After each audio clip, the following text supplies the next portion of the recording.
시청자 여러분 안녕하십니까. 노빠구 정배우의 정배우입니다.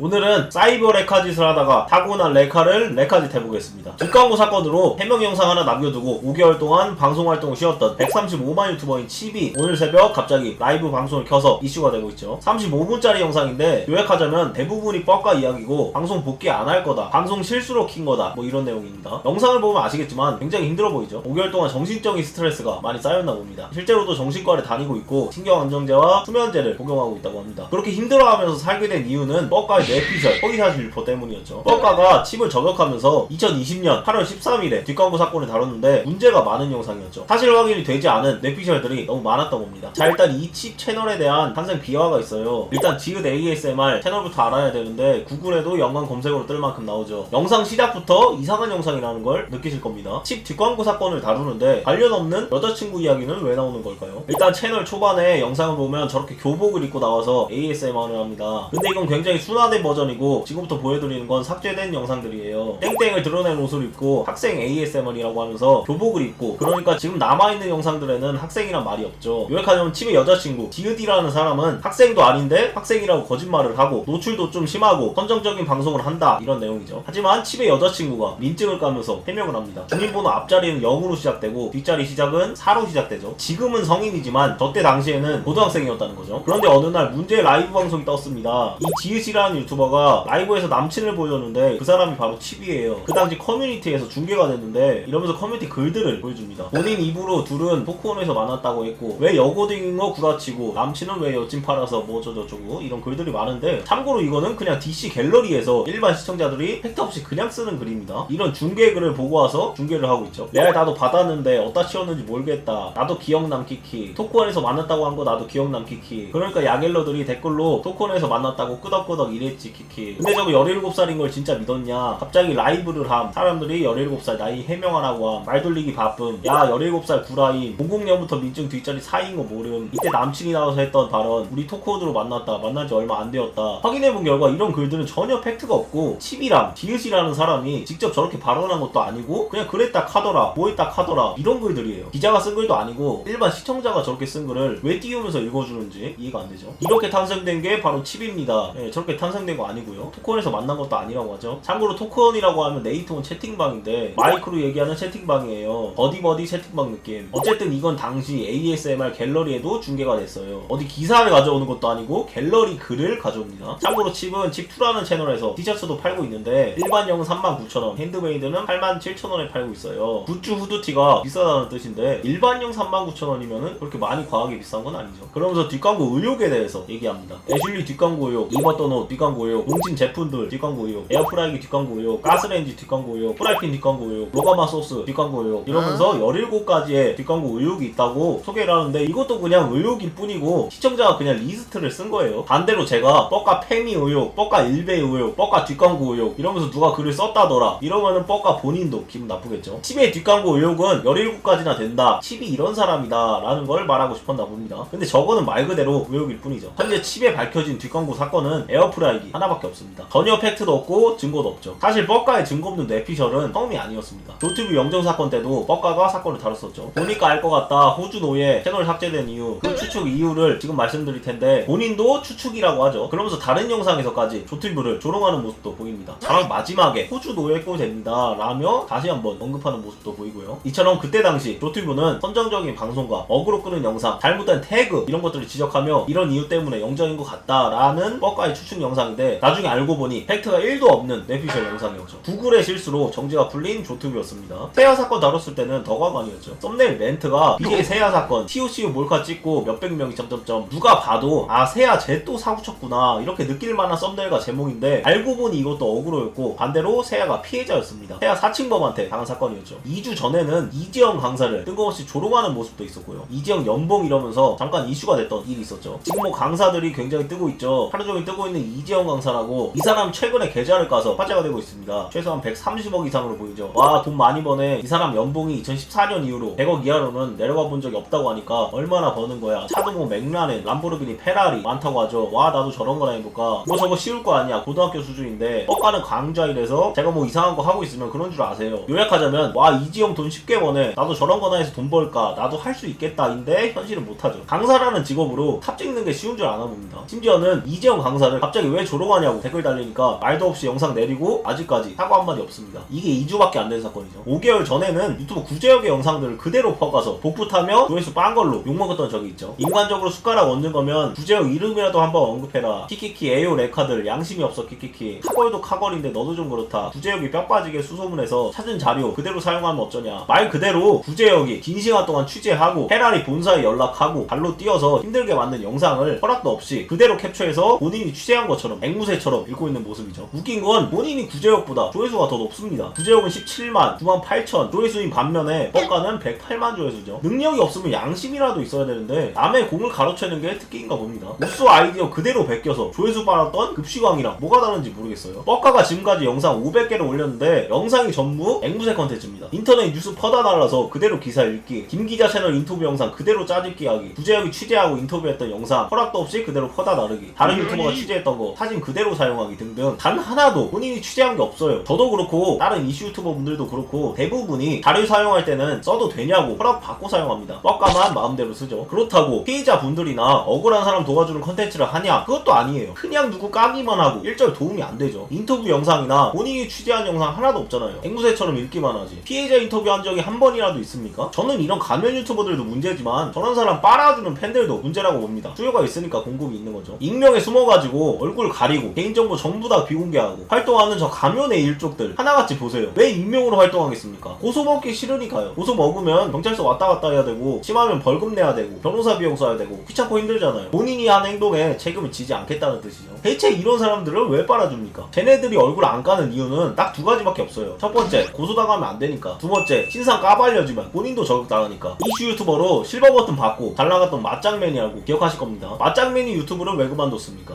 윽튜브하고 폭로 전쟁하다가 탈탈 털리고 방송 안 한다고 하고 그만뒀잖아요. 손새끼라는 이슈 유튜버도 기억하실 텐데 이분도 절대 그만둘 일이 없었죠. 조회수도 잘 나왔던 시기인데 갑자기 그만뒀어요. 그 이유가 역캠 사건 다루다가 역캠한테 고소 먹어서 벌금 나와가지고 그만둔 겁니다. 이런 가면 유튜버들을 대체 왜 빨아주는 건지 모르겠네요. 저런 사람 빨아줄 바에 구제역이나 김기자 채널을 구독하세요. 차라리 100배 1000배는 낫죠. 손새끼도 원래 익명으로 활동했는데 어떻게 걸렸냐면 투네이션 링크를 달아서 그렇습니다. 뻑가도 설명란에 보시면 투네이션 링크 있던데 고소하실 분들은 저 링크를 경찰한테 넘기면 됩니다. 구글은 정보를 넘겨주지 않으니 투네이션 주소를 첨부해서 특정해야 됩니다. 얘네가 이런 애들이에요. 책임을 져야 되는 상황이 오면 채널 팔아버리고 튀어버린다니까요. 어떻게 남을 비판하고 사건 다루는 사람이 익명으로 활동합니까? 게다가 이슈 유튜버들 보면 실수를 할 수밖에 없는 상황이에요. 영상을 거의 1일 1영상을 올리는데 물리적으로 불가능하죠. 영상이 300개, 500개 이상 쌓이면 무조건 그 중에서 실수도 있고 허위사실도 있을 수밖에 없습니다. 실제로 이슈왕, 뻑가 이런 사람들은 실수 때문에 사과한 적이 수차례 있죠. 예외로 실수가 없는 이슈 유튜버도 있긴 하죠. 사망여우라고 있는데 저분은 진짜 대단하신 분이죠. 2년 좀 안 되게 활동했는데 실수가 단 한 번도 없습니다. 짜잘한 말실수조차 없어요. 거의 로봇이죠. 그 비결이 바로 신중함입니다. 영상을 보통 한 달에 뭐 1개, 2개, 3개 이렇게 올리죠. 신중에 신중을 기하는 채널이죠. 결론은 사망여우 빼고 가면 유튜버들은 전부 자격이 없다는 뜻입니다. 저런 채널 빨아주는 건 본인이 개돼지라는 걸 인증하는 꼴이죠. 차라리 실수는 있어도 책임도 지고 사과도 하고 이런 채널이 훨씬 낫다는 겁니다. 얼굴 까고 활동하는 이슈 유튜버들이나 기자 채널 보시면 전부 고소하면 그대로 고소 맞아야 돼요. 가면 유튜버들은 사과할 때도 얼굴에 가면 쳐쓰고 사과하는데 그게 제대로 된 사과입니까? 언제까지 그렇게 당하고만 사실 겁니까? 맞짱맨, 손새끼 이런 채널들이 빤스런 하는 거 계속 지켜봐왔으면서도 가면 유튜버 채널을 빨아주는 건 생각이라는 게 있는 걸까요? 심지어는 칩이 5개월 전부터 뻑가한테 영상 내려달라고 부탁하는데도 영상 내려주기는커녕 수정도 안 해줍니다. 여자친구가 처음으로 나이를 언급했었던 해는 작년이 아니고 재작년이었습니다. 그 당시에 만나 17이라고 했었던 것 같습니다. 그 영상 내려주세요. 아니면 뒷광고 관련 영상만 따로 올리셔도 좋습니다. 그거에 대한 비난은 제가 전부 다 받아야 되는 게 맞습니다.